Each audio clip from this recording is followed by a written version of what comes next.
It was at times difficult to determine whether what we were seeing was actually fabricated or exaggerated. It is not. Syrian government troops and Hezbollah militants blockaded the rebel-held town for 7 months, using food as a weapon of war. Look at the grotesque starve or surrender tactics the Syrian regime is using right now against its own people. Rebel opposition forces are also guilty of using similar tactics. In total, more than 400,000 people in Syria live under siege. And in Madaya, this food aid will last only a month. Sophie McNeil, ABC News. Stay with us. Lots to come. Israeli Jews and Arabs' passionate protest over the banning of a bestseller.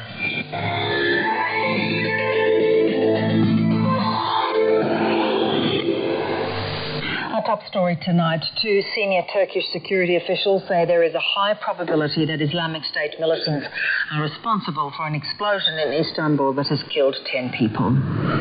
Well, the price of oil plunged to a 15-year low overnight, with Brent and West Texas crude both teetering just over $30 a barrel. Oil prices have continued the slide this year, down by 15% so far. It's a backdrop for the float of the Saudi Arabian oil firm Aramco and a Saudi economy that is badly faltering. Alison Wood is a Dubai-based analyst at Control Risks Consultancy, and she joins us live now. Alison, thank you very much for joining us. The collapse in the oil price that we've seen now for several months would seem to be a very difficult time for the Saudis to conclude this float. Certainly, the low oil price has undoubtedly put pressure on the Saudi state finances, which I think has absolutely contributed to them sort of floating this idea of floating Aramco to some extent. So let's go back for a second and talk about the state of the Saudi finances. I guess most people outside Saudi would think that this was a very wealthy nation when you look at so much of the affluence that the oil has brought them over the years. Certainly, and while low oil prices for the sustained period have put pressures on the budget, Saudi Arabia is still very well positioned to withstand these oil prices. They have spent $80 billion this year of foreign reserves, but they still have about $680 billion left to spend. They also have plenty of room to finance their deficit in other ways. So they sold bonds domestically for the first time this year since 2008, and have indicated that they plan to sell bonds to foreign buyers this year in 2016.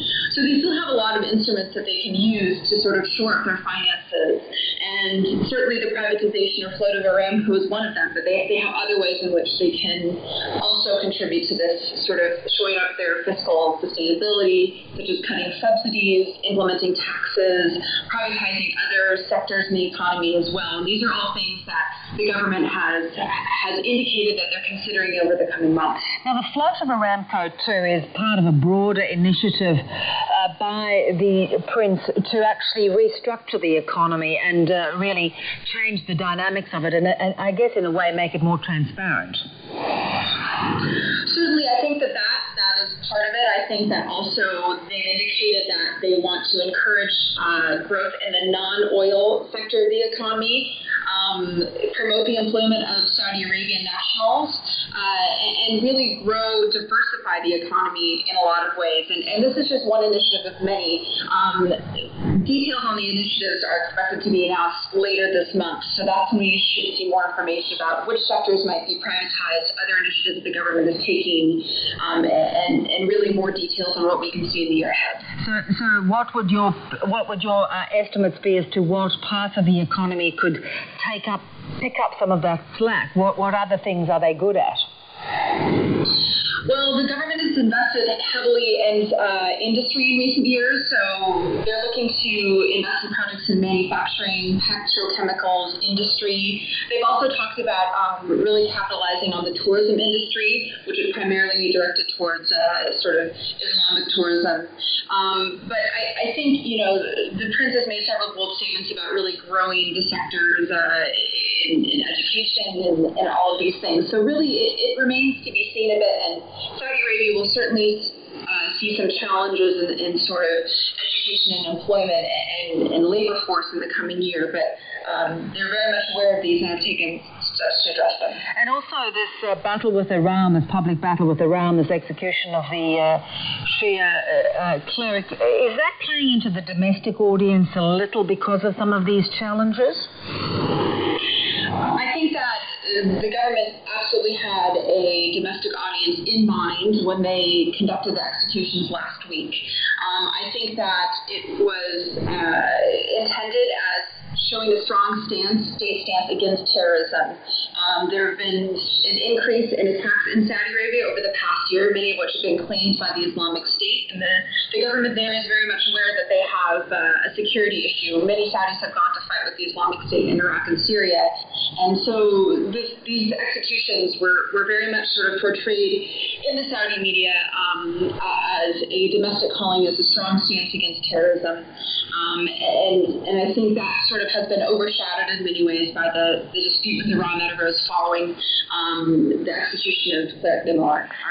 And Alison, just finally, the emergence of Iran into the oil market as a player there now, the sanctions are being lifted. Is that something that the Saudis fear, or is it that they still really do have great control over this sector? The Saudis are absolutely still the dominant force when it comes to oil. Their production capacity far exceeds that of Iran, and Iran is really going to require several years of intense investment to really get its sector up to speed and producing at a level where it can really compete with Saudi Arabia. That said, the increased supply from Iran will likely affect the oil markets, and Saudi Arabia is guarding against that. And I think, in general, Saudi Arabia is also sort of very closely watching Iran's sort of approachment with the West and their reintegration into the international community, and very much sees this as sort of a power struggle between two major regional players. Really nice to get your insights. Alison, thanks for joining us. My pleasure. Well, the AFL has vowed to accept today's stunning decision by the Court of Arbitration for Sport, leaving the Essendon